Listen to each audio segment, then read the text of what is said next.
Long time no see, everyone. It's your old mate Jacargon back at it again, this time with part 20 of building my sustainable capsule wardrobe. Also, as always, if you're enjoying the content, don't forget to like and subscribe. Comments are very, very much appreciated too. It's lovely communicating with all of you. I can't actually express it enough, but I really, really do enjoy communicating with everyone.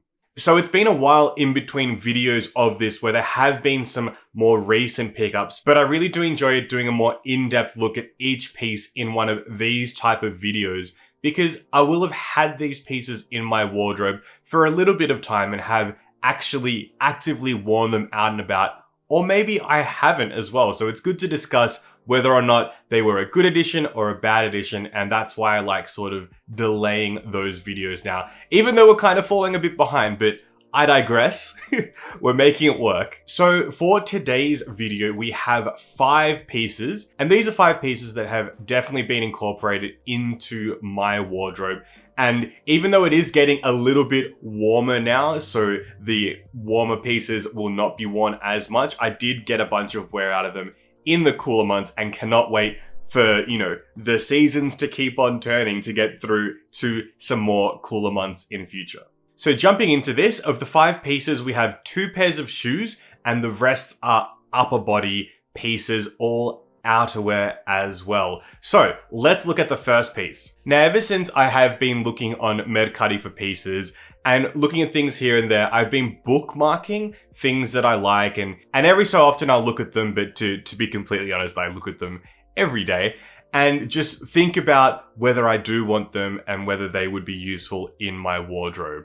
Now, one of these pieces, literally one of the first things I found a while ago, it was at a bit of a higher price that I was comfortable with, and so I just really held off actioning anything to do with it. But as time passed and I was investing in nicer quality pieces that were a little bit more expensive as well, I felt that I could justify buying this one just because it's such a unique piece. So this is a Nehanne by Miharayasuhiro.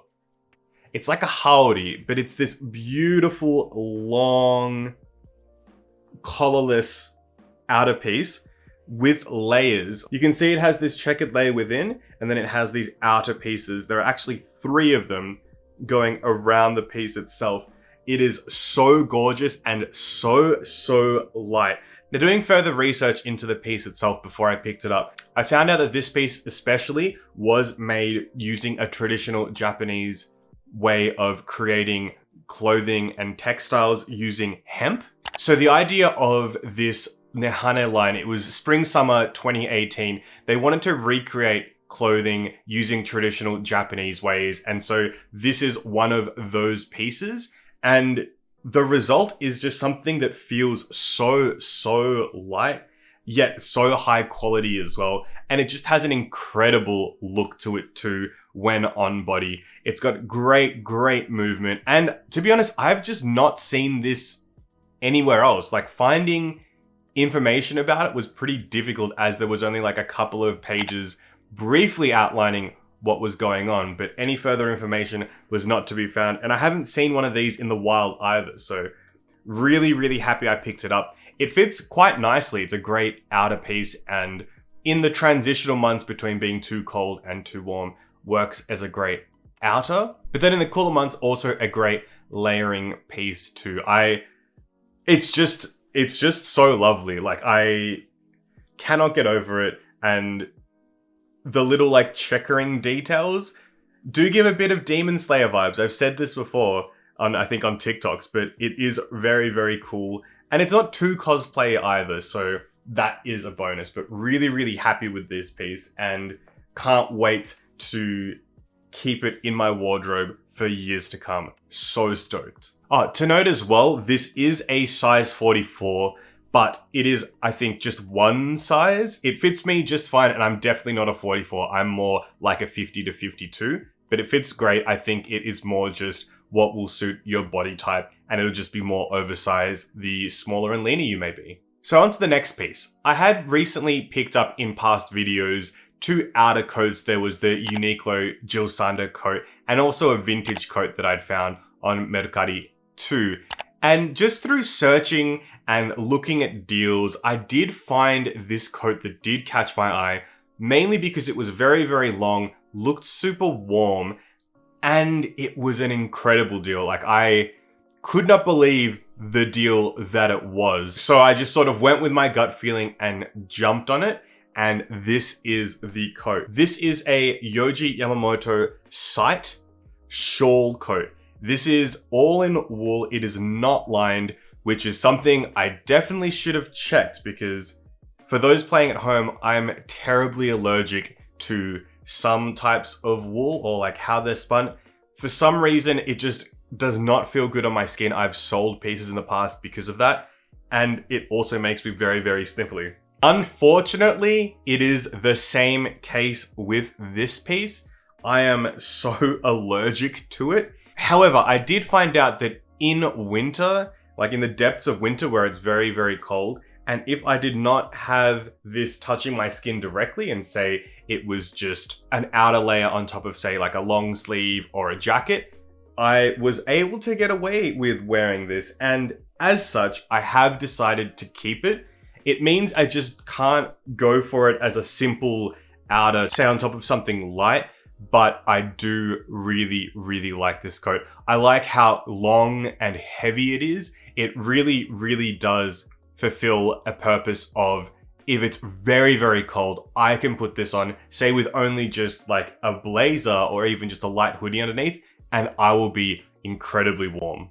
The shawl coat part as well can be lifted to cover the neck, and it's really, really nice for that extra bump of warmth. Filming this today, wearing it, I was getting very, very overheated. Even though it's only like 11 degrees today, it is a very, very warm jacket. So it's in a 90% wool, 10% nylon blend. And the big thing that I'm just not stoked on, I guess aside from it being wool, is the fact that it is unlined, and that also makes it uncomfortable, as I mentioned before, to wear on my bare skin. I do wonder, like, can you get somebody to line a coat? Or I wonder how much that would cost, because that would increase the wear that I'd get out of something like this, because it wouldn't make it as difficult on the skin. So maybe I should look into that. But yeah, even just holding it in my hands there for this period of time, like, I'm starting to get a little bit sniffly. So that's how allergic I am to it, but I have been able to wear it out and about when I'm outside, when I'm in the cold, and then just as soon as I get inside, I need to take it off. I don't know if that's viable long-term, but I really, really do like how the coat looks and how it flows.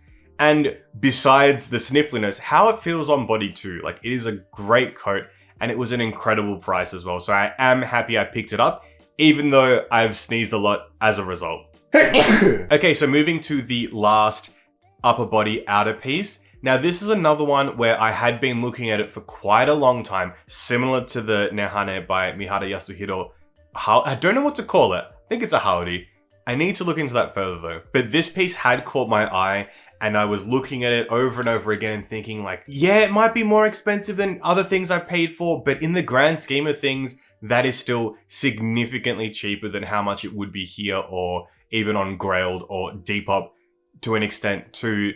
And eventually I jumped on it, and that is this.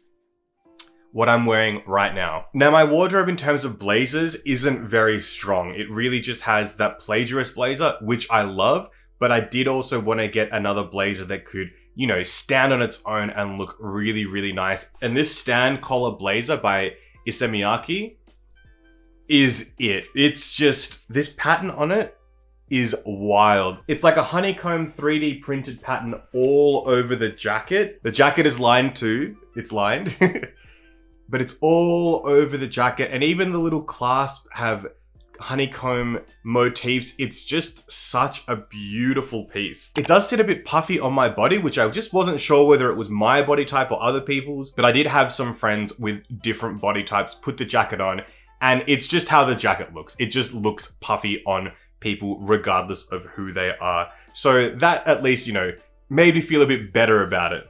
But this blazer is simply incredible. I just cannot believe I was able to find something like this and that nobody else picked it up, because It's so unique, and it is a very easy piece to pop on, and it's a statement. It's straight away. This honeycomb pattern is so striking, yet it's really subtle as well. It doesn't really like jump out at you because it is black. But when you notice it and check it out, it's like, wow, that's a really, really interesting texture. And yeah, I'm so happy with this blazer. It's an interesting one to style as well because of the stand collar. It feels a bit weird wearing regular, folded over collars underneath, but wearing things like mock necks or turtlenecks, anything high necked, I think works really, really well with this piece too. But wow, like what a find. I'm so stoked with it. And yeah, we love this blazer. We love this blazer. Okay, so moving on to the footwear portion of these pickups for the capsule wardrobe. So I really enjoy going out and about, say like clubbing or to gigs, whatever it may be. Nightlife is something I really do enjoy taking part in. And I have discussed in the past how I have wanted shoes to be able to take to these things as well. But since I no longer have any pairs of Ramones, I did want a more sporty type shoe that I could go out dancing in that would offer me, a lot more comfort than the current shoes that I do that may not be the most comfy for long extended periods of time dancing, and also kind of look nice. And just a chunky sneaker was something I was looking for. And in my searches through brands, looking at saved searches and scrolling through things, I did notice that there was a pair of shoes that was popping up a few times by a brand called Juun.J. Now, I'd never heard of Juun.J before, and looking into them, they are a Korean-based label that has been around for a bit, and they do very, very interesting, very oversized proportions. I think it's pretty avant-garde. It kind of fits in a space between going like the full Yohji and Com and then the very, very it and now Balenciaga Demna type beat. I feel like they occupy a space right in the middle, and I really, really do like that about them. Finding pieces from them I find quite difficult though, because the usual channels that I go about do not have a lot, and even places like Grailed and Depop do not yield too many results from them here either. In fact, I don't actually know anywhere in town as well that stocks Juun.J. I know places that have maybe like secondhand, but where do they get those from? They'd have to be from somewhere. I have to look into that. So with that aside, I did find this pair of shoes that I thought looked really, really awesome. Very chunky, interesting silhouette. But we all know that I have an incredible bad luck streak with sizing of shoes. The amount of shoes that I've had to just move on because they don't fit, even though they're technically in my size, is preposterous. It's ridiculous. I could make a video about it. Maybe I should make a video about it. However, with these shoes, they were a size 42 and a US 9. And they were a great deal, and I just also didn't want to pick them up because Juun.J is not such a well-known brand that even though the price was great, I don't think I would have been able to move them on so easily had they not fit. So I just kept them in my bookmarks, looking at them every day and thinking, oh, if only there was a place here that I could try on Juun.J shoes. Now, fast forward some time, and I'd found Creamy Velvet, which is a great shop in South Yarra here in Melbourne that sells dead stock pieces from seasons past of many, many designers, say like Balenciaga, Rick Owens, mainline Rick Owens as well, Balmain, Givenchy, very kind of like high-end designer stuff. And they happen to have Juun.J sneakers of all things. So I did try a pair on in 42. They weren't the exact same pair, but they looked similar. Tried them on and they fit perfectly. And I was like, thank you, I'm gonna go do this. Went straight home, bought the shoes, and they arrived and they fit. And here they are. They are quite worn. They are a lot more worn than I expected them to be, especially from the photos, but it's fine. Like, the price was great. They have this beautiful multi-layered design, some reflective tabs on them, and just such a chunky sole that I love how it protrudes out from the back. And yeah, you can see the shoe is quite worn. The treads are also worn, but they do still give a lot of traction. I haven't slipped over nor felt like I'm about to slip over in these. I really, really do like them. They came with the box as well and the dust bag. So Oh, and an extra pair of laces. So it was pretty wild to actually get all the accoutrements with something, because usually it's just the item in a bag rather than in a box with all the bits and pieces that it came with. So very, very stoked on these. I love how they feel on foot, and they're extra comfy just for long walks. So the biggest thing that I have with these shoes though is I can't figure out how to style them properly. I had them for at least a couple of months now, and I rarely ever go to grab them. And it's something that I've thought about and really have been struggling with. But making this video, I have sort of, forced them into a couple of fits, and last week also wore them a couple of times as well. And I really do like them.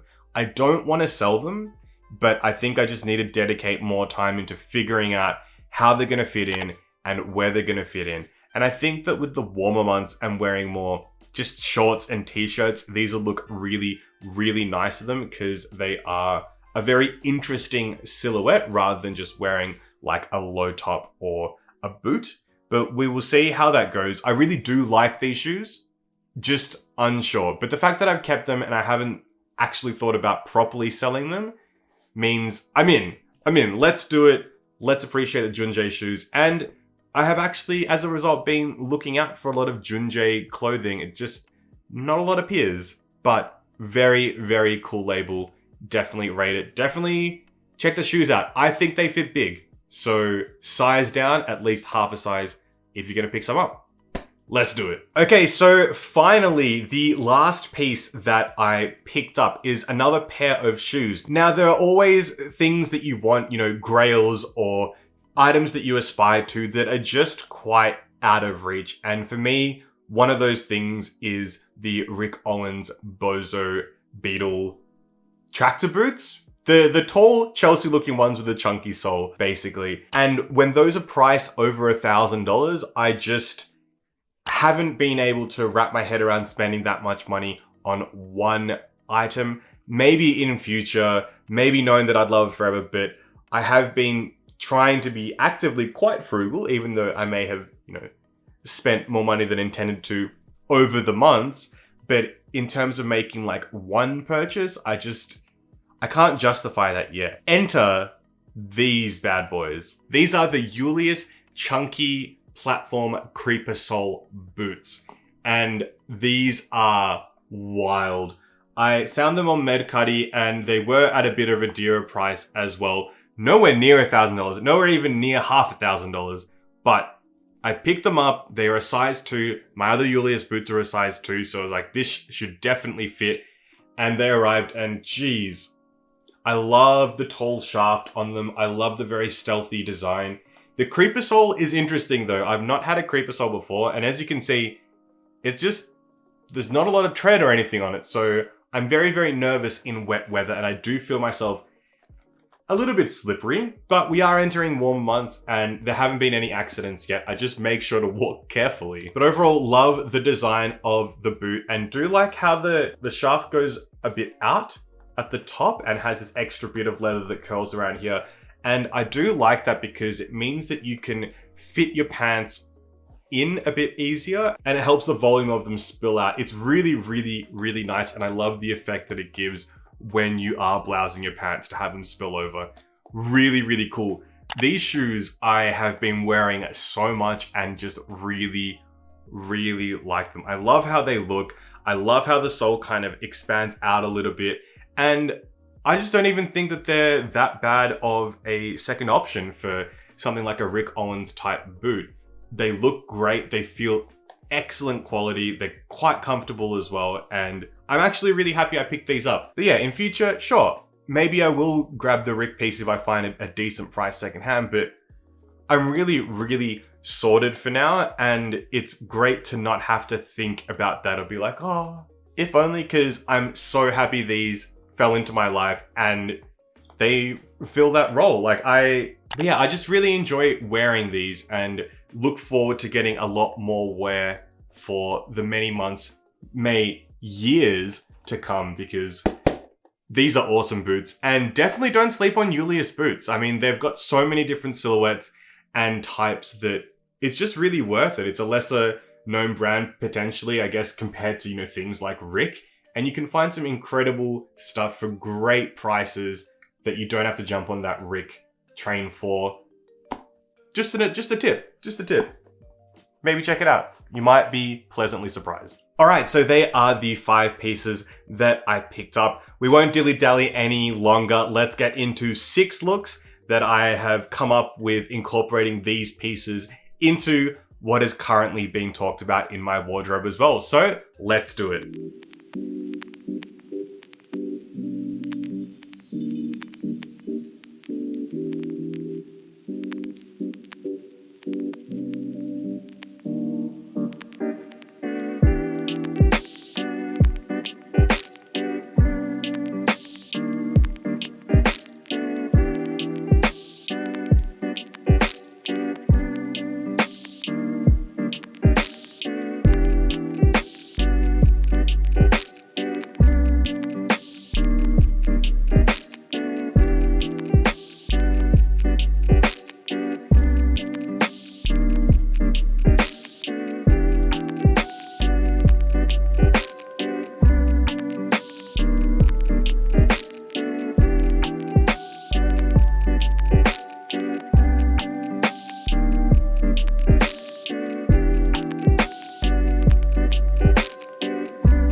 All right, so that is 6 outfits using the new pieces, incorporating them into my wardrobe.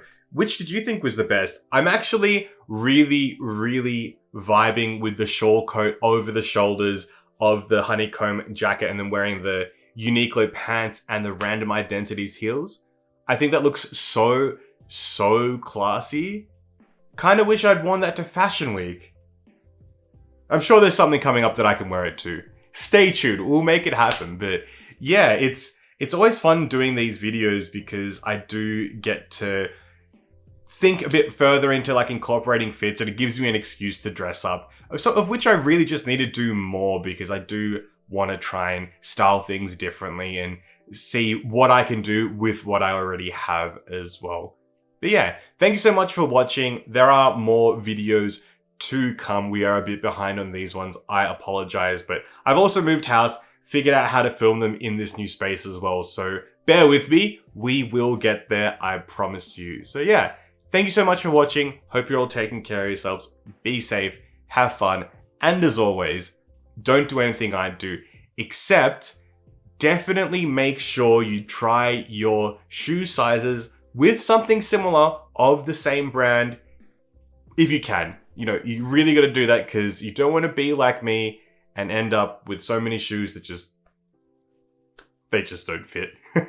All right, we'll see you next time. Take care. Bye-bye.